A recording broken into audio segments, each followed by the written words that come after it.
Sujet qui fâche aujourd'hui, mais je pense que le problème de l'épidémie de solitude masculine, c'est les hommes eux-mêmes. Quand on regarde un petit peu les arguments qui sont avancés par ces hommes qui souffrent soi-disant de cette solitude masculine, en fait, on remarque que ces hommes se plaignent que les femmes n'acceptent pas leur comportement médiocre. Ils disent que les femmes ont des critères trop importants, inaccessibles, qu'elles ne s'intéressent qu'à 20% de la population masculine. Brutal.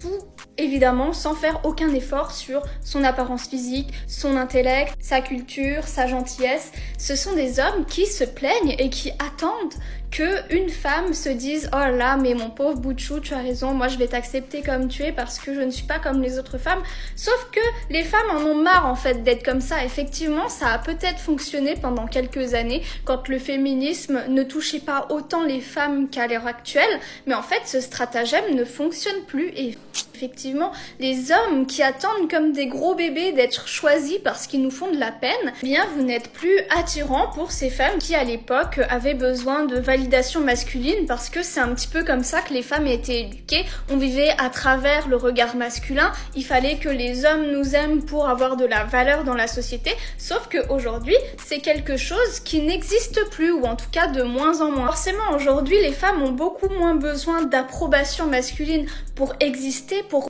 C'est faux.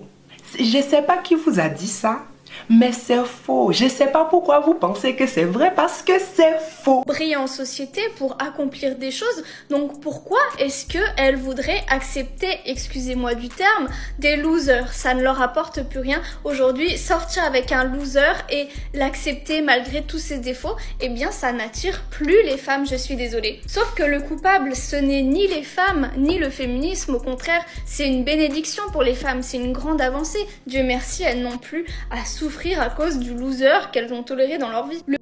Tu te prends pour une bête de meuf, toi? Le problème, c'est ces hommes qui ne veulent pas vivre avec leur temps, qui font porter le poids de leur propre médiocrité sur les femmes, sur le wokisme, sur la société actuelle, alors que ce sont eux qui refusent d'évoluer. Aujourd'hui, je m'adresse aux hommes, hein. Tous ceux qui se plaignent là. Oui, les femmes, elles sont trop compliquées. C'est trop compliqué avec elles. Oui, on les comprend pas. Mais c'est juste que vous êtes des nulos en fait, les gars. C'est tellement simple, les femmes. Mais les gars, c'est hyper simple, une femme. Une femme, ça a besoin d'une seule chose, de sécurité. Je vous jure, je serais un homme et toutes les femmes, elles seraient là, amoureuses de moi. Que c'est tellement facile. Tu peux reproduire toujours la même chose. Elles tomberont toujours amoureuses de toi si tu fais ça. Mais vous, les gars, mais vous comprenez pas, quoi. À un moment, vous êtes têtus, je sais pas. Il y a un truc qui s'imprime pas dans votre cerveau, c'est pas possible.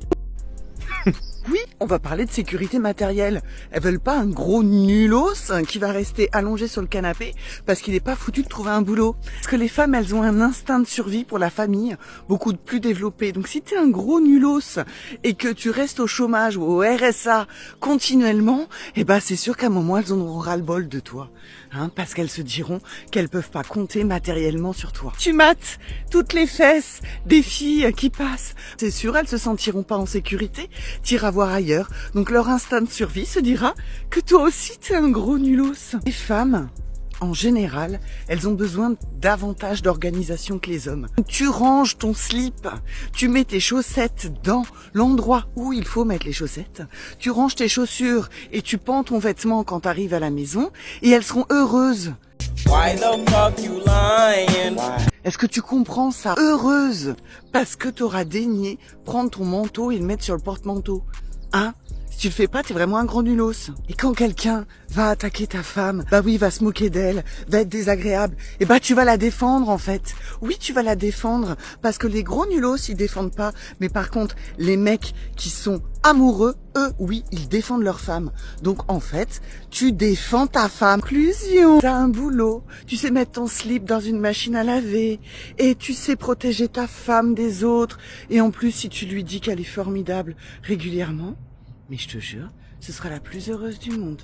Arrête de te plaindre, arrête de chouiner et essaie de faire en sorte que ton couple y fonctionne au lieu de pleurer. Si t'as déjà eu un nulos, eh ben tu t'abonnes et je te fais plein de bisous. Ouais, man. On est tous d'accord pour dire que les femmes n'ont pas besoin d'un homme fauché à leur côté. On est d'accord? Elles sont indépendantes, elles avancent seules s'il le faut. Alors un poids mort à leur côté? Non merci. On est d'accord. Mais ce principe doit aller dans les deux sens. Alors on est également d'accord sur le fait qu'une femme fauchée ne sert à rien non plus dans la vie d'un homme.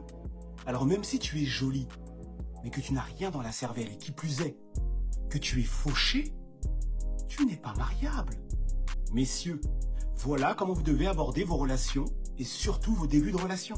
Il est temps d'élever vos standards. Parce que pendant trop longtemps, les hommes ont voulu jouer les sauveurs. Ils ne se sont pas souciés de la catégorie sociale, du niveau professionnel ou de la vision de la femme qu'ils avaient en face d'eux, persuadés que la beauté suffisait. Mais ça ne suffit pas, ça ne suffit plus. Alors messieurs, encore une fois, intéressez-vous à la personne qui est en face de vous. Et pas pour qu'elle paye vos factures, mais juste pour vous assurer qu'elle a la volonté d'avancer à vos côtés. Si demain ta fille, t'as une fille avec Dorian, s'il a pas flopé avant. Oui. S'il paye. S'il paye le resto. Ouais. Et elle te dit, maman, je vais sur les plateformes. Il y aura pas de ça. Ça becte sa mère. Il y aura pas de ça. C'est déjà. Maman, ça becte, il y a trop de table. Il y a pas, déjà. Il y a pas. J'ai là les formes. Mais c'est cool pour elle. Tout le monde va payer. Il y aura rien du tout de tout ça parce que déjà, moi aujourd'hui, j'ai fait le choix de déménager en Espagne. C'est justement pour ne pas être harcelée ici en France. Donc, c'est-à-dire en Espagne, moi, je m'habille comme je veux. Je sors comme je veux. Personne ne me reconnaît. Comment? T'es espagnole d'origine? Non, je suis portugaise. Portugaise, ok. Ouais. Donc déjà, je vis ma vie hyper tranquille. Et mes enfants, ils vont certainement naître en Espagne, si tout se passe bien, je me le souhaite. Donc ils vont être dans des écoles espagnoles, où ils vont parler donc du coup franco-espagnol. Les réseaux sociaux là-bas, TikTok, etc., c'est espagnol. Donc c'est pas français, donc il y aura pas Even qui va défiler sur leur feed. Et en plus de ça, d'ici là, peut-être que Even elle sera plus sur les plateformes. Donc il y aura pas de genre je vais à l'école et on dit ah maman on m'a dit ça. Donc elle pense que Internet ça s'arrête qu'en France. Hein? Internet n'a pas de frontières, c'est mondial, c'est international. Ce que tu fais sur Internet ça reste. Et même si tu as décidé d'arrêter de faire ce que tu fais, ça reste à vie. Et que tu sois en France ou dans n'importe quel pays, tes enfants un jour ils tomberont sur tes vidéos, sur ce que tu as fait sur Internet. Parce qu'il y a des enfants qui vont voir et qui vont dire « Ah ça c'est sa mère » et qui vont trouver les vidéos. Faut pas croire que tu seras épargné parce que tu vis dans un autre pays. Ça se passe pas comme ça la vie. Mais moi je comprends pas. C'est une femme libre. C'est une femme libre avec ses choix, libre de faire ce qu'elle veut de son corps, de vendre son corps sur les plateformes privées, de montrer ses parties intimes. Mais pourquoi elle veut pas que sa fille fasse la même chose? Il faut qu'elle apprenne à sa fille d'être une femme libre, son corps, son choix. Si moi mon fils demain il me dit papa j'ai envie d'être basketteur comme toi, avec une grande fierté je vais l'accompagner, je vais lui dire mon fils fonce. Mais vous voyez ces filles là, elles savent très bien qu'elles font les prostituées digitales et elles savent qu'elles conseilleraient pas de faire ça, elles conseilleraient pas à leur fille, leur propre fille de faire ça. Hein? Mon corps, mon choix, mon cul. Quand tu acceptes un date juste pour tester un nouveau resto, mais pas avec ton argent. Bon, je suppose que la meuf du TikTok rigole, en tout cas, je l'espère. Mais premier degré, ce genre de meuf existe de ouf. Et beaucoup plus qu'on le pense. Qui acceptent des dates juste pour aller soit manger gratuitement, soit pour tester un nouveau resto, comme elle le dit. Premier date, banc dans un parc, même s'il fait 7 degrés en hiver. Là, t'as des filles qui vont dire, mais pourquoi les hommes vous vous inquiétez alors que vous n'avez pas d'argent? Mais justement, on s'inquiète parce qu'on n'a pas d'argent. Et on a peur d'offrir le peu d'argent qu'on a à une opportuniste. Justement, on n'a pas d'argent, donc on fait attention à toutes nos dépenses, wesh. Toi, t'es là, tu veux séduire une meuf, la meuf, elle va au resto juste parce qu'elle a faim. Wesh, mais en fait, je crois que vous vous rendez pas compte de la dinguerie. Pour certaines meufs, c'est normal. Mais ça fait tellement clochard. Vous n'avez pas mangé chez vous, il n'y a pas mangé à la maison. C'est chaud à ce moment-là. C'est chaud au point d'accepter un date juste pour manger gratuitement. Pour un resto. Vous allez fréquenter un mec que vous avez même pas envie de calculer, que... Je sais pas, c'est bizarre, non? Vous trouvez pas ça chelou? C'est quoi, je suis TripAdvisor, moi? En fait, elle parle d'un truc qui s'est passé, je crois, en 2023 ou 2024, frère.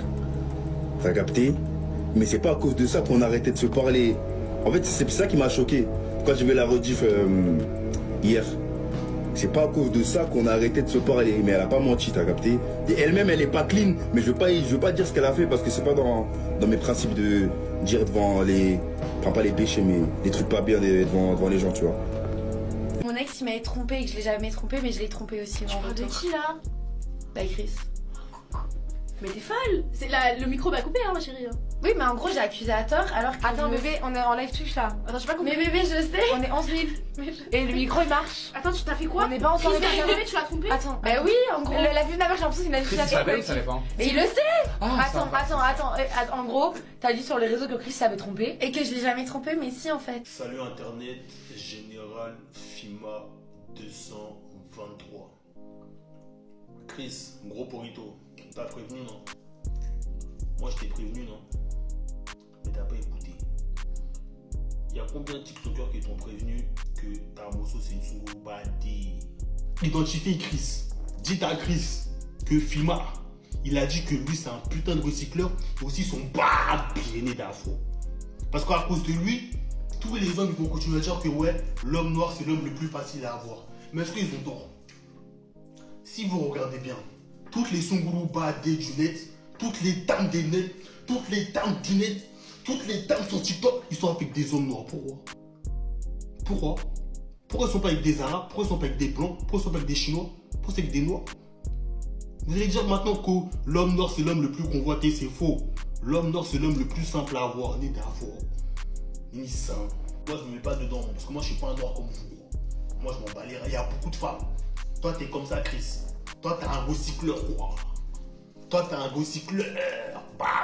Palmer, il a refusé la demande en mariage de sa meuf. La raison qui se cache derrière tout ça va te faire halluciner. Son surnom, c'est pas Cold Palmer pour rien. Ça faisait plus d'1 an qu'il était avec cette influenceuse qui s'appelle Connie. Et tout le monde sait qu'elle était avec lui pour son succès et pas pour sa beauté. Parce que lui, il est focus que sur le football en vrai.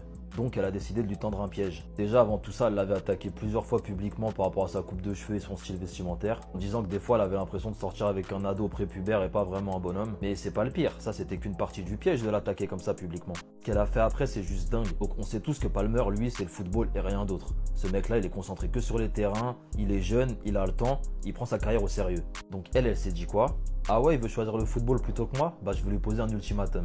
Donc au bout d'1 an, il lui a dit écoute, soit on se marie, soit c'est fini. Et bah Cold Palmer, il a fait sa spéciale. Il lui a dit bah tu sais quoi, c'est fini. Moi je suis encore jeune, je veux me concentrer sur le football. Ma carrière elle débute à peine, j'ai encore plein de grandes choses à accomplir, j'ai pas besoin de toi. Le lendemain, il a annoncé lui-même la rupture publiquement. Il a supprimé toutes ses vidéos et photos avec elle de ses réseaux sociaux et il l'a bloqué de partout. Les Antillais. Sujet de conversation. Dans ma petite vie de femme célibataire, un jour j'ai rencontré un très bel homme. Le gars était beau, un pain. J'en meurs. Les filles, je vous jure, un pain brioché, genre. Supplément Nutella. Tu vois ou pas? Un jour, il me dit quoi? Il me dit ouais, ce week-end, anniversaire de mon pote, viens en pétard. Pétard, let's go. Genre ma meilleure tenue. Genre vraiment, ce jour-là, j'étais là. J'étais là pour en découdre et montrer à tout le monde que j'étais la go de monsieur. Du coup, je prends ma voiture et je le rejoins en Ile-de-France parce que moi, j'habite pas là-bas. Je dirais pas le département, 9-1, bref. Bref. Et du coup, je vois monsieur, le pain sucré qui pensait être magnifique et tout. Il me dit, ouais, ma go, t'es en pétard, on flingue et tout. Magnifique, jusque-là, tout va bien, jusque-là. Il faut savoir que monsieur, c'était le genre de mec très aigri. Genre pas aigri, mais genre très nonchalant. J'adorais ça à l'époque, va comprendre pourquoi. Et du coup, il était très mystérieux sur sa vie et tout. On retient ça. J'arrive à l'anniversaire et je sais pas, je sens une ambiance bizarre. En fait, je vois qu'il y a une go qui arrête pas de me regarder et elle me regarde très mal. C'était une métisse en plus. Elle était belle, genre la go était belle en plus. Du coup, je demande à mon mec si c'est normal que la go me regarde comme ça. Parce que vraiment, on aurait dit j'avais tué sa grande tante. Vraiment. Il me dit non, calcule pas, vas-y, c'est un ex-flirt à moi. Alors déjà, l'information, j'aurais bien aimé l'avoir eue avant, finalement. Mais du coup, je comprenais mieux. Mais ça ne s'arrête pas là. C'est vraiment des sorciers, les hommes. À un moment, vient le moment compas. Donc Lola, évidemment, première sur la piste. Je prends mon pain, hop, je chope par le callback, on va danser. Et là, malheur, la go, là, la métisse, dans un état, elle m'a regardé, vraiment, je pense qu'elle allait me trucider par l'artère droite, finalement. À un moment, quelle fut ma surprise, quand on m'attrape par la... Et puis on tire mon crâne, hein. On tire, hein. Qui c'était? La Tismé. Du coup, je la regarde, je lui dis, mais c'est quoi le problème, en fait? C'est quoi le problème, là? Elle regarde mon mec, elle lui dit, tu te fous vraiment de ma gueule? Donc toi, tu ramènes une meuf devant moi, genre? Du coup, je me dis, comment ça, une meuf? Déjà, je suis pas une meuf, je suis sa meuf. Et bah non, finalement, j'étais pas sa meuf. C'était elle, sa meuf. Il était en couple depuis 4 ans. ils étaient en froid et il a eu la merveilleuse idée de me ramener devant sa meuf. Voilà. Et le pire, c'est que dans l'anniversaire, tout le monde était au courant. Que bah du coup, j'étais le deuxième bureau et que il y avait sa meuf dans la pièce. Genre, c'était tous ses potes, tout le monde était au courant. Donc vraiment, voilà, honte sur moi. Tout le monde dit ouais, c'est trop bien, t'es trop belle et tout machin, tu peux avoir qui tu veux. Ouais, tu peux avoir qui tu veux dans ton lit. Ça s'arrête là. Tu n'as pas qui tu veux pour des longues durées. T'es juste une consommation rapide. T'es pas celle qu'on présente à papa, maman, voilà, je te présente ma copine, non, pas du tout. Alors t'as menti. C'est juste que t'es pas intéressante. C'est juste ça la vérité. Si les gens ils te voient comme un trophée, c'est juste que quand ils commencent à parler avec toi parce que ils viennent te voir parce que t'es belle, et que tu ouvres ta bouche et qu'ils se rendent compte que finalement il n'y a rien à en tirer, ils vont juste vouloir te ken. Fin de l'histoire. Arrêtez de faire passer votre manque de personnalité pour la vie elle est en mode dur. Vous êtes beau déjà. Voilà, déjà vous êtes beau, donc vous avez un avantage. Commencez pas à casser les couilles. Maintenant, si vous n'avez pas de personnalité et que vous voulez tout miser sur votre beauté, vous allez peut-être réussir sur les réseaux, dans le monde du travail. Mais après, quand il s'agit d'aller trouver l'amour, vous allez douiller. Voilà. Donc arrêtez de me casser les couilles. Ah, je suis beau, mais personne, tout le monde veut me ken, etc. Ben, chacal, arrête de pleurer. Arrête de pleurer. Instruis-toi, aie un projet de vie, développe quelque chose. Mais te plaindre après juste pour avoir les BDG qui viennent te dire « Oh mais t'inquiète pas ma belle, nous on te veut pour la vie, on te présente un autre truc et tout. » Parce qu'en vrai de vrai, en plus, toi t'es folle toi. Parce que je suis sûr que dans tes DM à la con, il y a des mecs qui veulent te présenter à leur daron. Mais tu leur as jamais donné l'heure parce que trop gentil, pas mon style, non. Non, en vrai, non, nique-toi, vraiment, nique-toi. Dans la société d'aujourd'hui, le divorce est presque devenu une tendance. Mais ce qui est encore plus incroyable, c'est que 80% des divorces sont initiés par les femmes. Cependant, après un certain temps, la moitié de ces femmes regrettent et veulent se remarier avec leur ex. Mais quand vient le moment de renouer les liens, ce sont souvent les hommes qui refusent. Pense à ça, au début, l'homme a fait tout pour supplier sa femme de ne pas divorcer. Pourquoi refuse-t-il maintenant de se remarier avec elle? La raison est en fait très simple. Dans le mariage, un homme est comme un âne qui traîne la meule en silence, il gagne de l'argent pour soutenir la famille, économise chaque centime, remet sa carte de paiement à sa femme et n'ose même pas acheter de nouveaux vêtements. Tout ça, juste pour que la vie soit stable. Mais sa femme le trouve peu romantique, peu attentionné, sans saveur de vie, et se met à faire la guerre froide ou à se disputer avec lui à tout propos. Finalement, ils divorcent. Au début, l'homme supplie et console sa femme pour que leurs enfants puissent grandir dans un foyer complet. Mais une fois le divorce prononcé, il se sent comme débarrassé d'un fardeau lourd.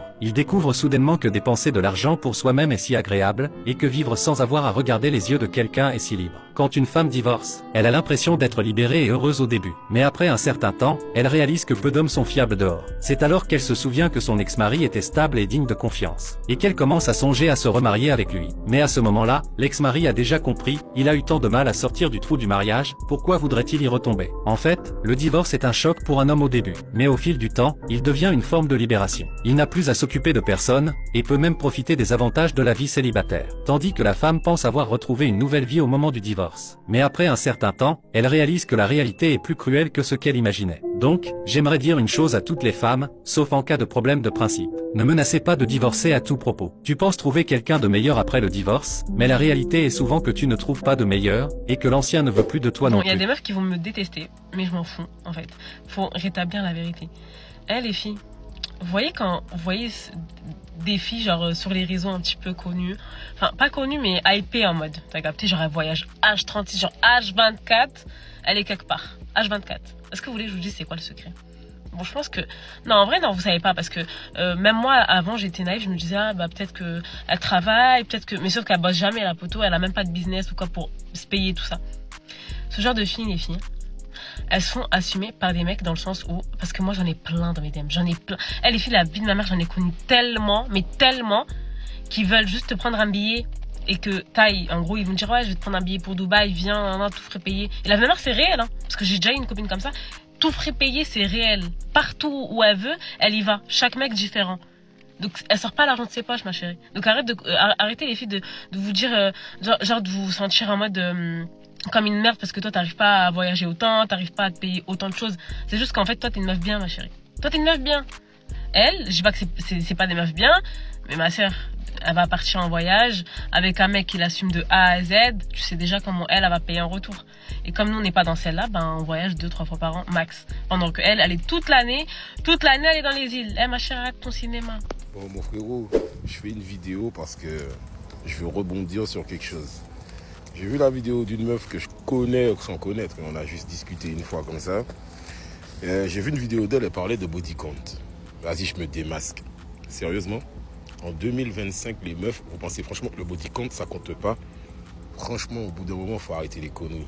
Vous êtes là, vous allez vous faire trouer de vos 14 ans jusqu'à vos 30 ans, vous allez vous faire trouer le boule par des centaines de mecs. Et puis après ça, vous êtes là, ouais, les hommes qui parlent de body count, c'est qu'ils n'ont pas confiance en eux. Moi, j'ai confiance en moi. J'ai pas confiance en toi. C'est-à-dire que j'ai pas envie de me mettre en couple avec une meuf qui j'aurais jamais confiance. Parce que je sais que elle, body count, ça y va, mon gars. Elle a pas le temps. Hein? Ça se fait trouer le derche et puis vas-y, on passe à autre chose. C'est rien. C'est juste une baise comme ça. Non, ça marche pas. Franchement, ça marche pas. Moi, ça me fait marrer. Cette meuf-là parle et te dit que ouais, les hommes d'aujourd'hui, nana, ils sont pas sûrs d'eux, ils te parlent de body count. Ah, c'est dépassé, tout ça. Il n'y a rien qui est dépassé. Nous, on est des hommes. Pour nous, ça compte. Donc, il n'y a rien qui est dépassé. C'est pas parce que toi et tes copines, vous prônez le « Ah, c'est pas important » que c'est pas important. Frérot, un danger reste un danger. C'est pas parce que l'astéroïde, tu sais qu'il arrive, qu'il est moins dangereux que si tu savais pas qu'il arrivait. C'est la même chose. Je sais que tu m'as pas compris, moi je me suis compris. En tout cas, on est en 2025, les filles, tu peux être aussi jolie que tu veux. Tu peux être une poupée ta mère. Si t'as trop de mecs qui t'ont troué le derche et qu'on jouit sur tes seins, on veut pas toi. Point final. Voici Camille, la copine collante. Elle t'envoie « Bonjour » avant même que le soleil se lève. Et si tu réponds pas dans les 10 minutes, elle passe par toutes les étapes du drame. D'abord un mème, puis un « Allô » et enfin « Donc maintenant tu m'ignores ?» Tout ça en 1 heure. Elle veut être avec toi tout le temps. Quand t'es à la salle, elle vient, juste pour regarder. Quand tu sors avec les potes, par hasard, elle passait dans le coin. Son langage amoureux, la proximité. Elle reste assise à côté de toi, scrolle TikTok en silence, puis demande « Pourquoi tu fais le distant ?»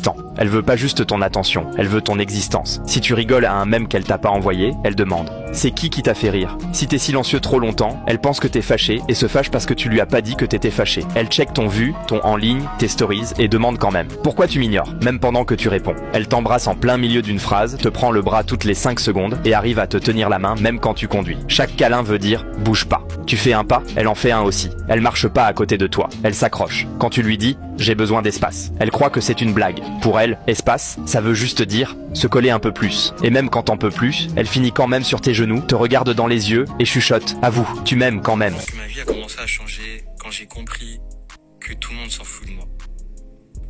On a beau avoir des amis, une famille, un copain, une copine. Si tu te bats pas pour changer ta vie, si tu te bats pas pour atteindre tes objectifs, bah personne ne le fera pour toi. Et comme on dit dans la vie, on est seul, on meurt seul. Quand t'as des problèmes, t'es tout seul à les gérer. Quand t'es pas bien, c'est la seule personne qui peut te comprendre.